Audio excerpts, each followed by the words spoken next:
Our state's roadmap for reopening could put our kids back in the classroom this summer. News 8's Netta Runport joins us live from Kearney High School to break it all down. And the governor said there has been a loss of learning here, and this could help address that. Netta.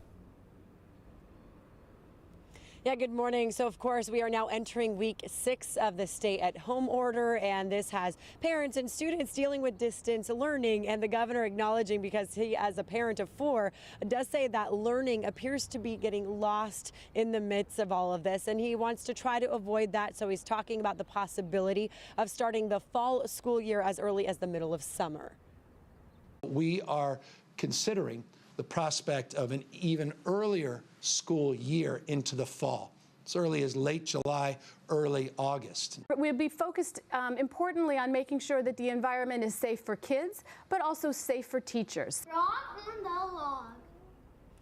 Now, the reopening of the state's schools would be all part of phase 2, which the governor laid out in his reopening of California plan. This would be the lower risk businesses, and physical distancing would be key in this phase. So many schools across California already begin classes around the middle of August, but this would put them possibly a few weeks earlier than normal. The state's superintendent of schools, who you just heard from, says in reopening of California schools, social distancing would require smaller class sizes. Kids may have to sit several chairs apart, and the possibility of hiring more teachers is something they're looking into, along with the need to secure more personal protective equipment and more cleaning supplies.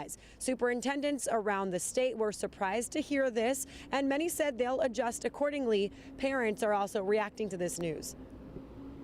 My hope is that they would start the next school year earlier, but what that looks like, I don't know. You know, they're really out of their environment. They don't know what to do with themselves. They are frustrated as we are.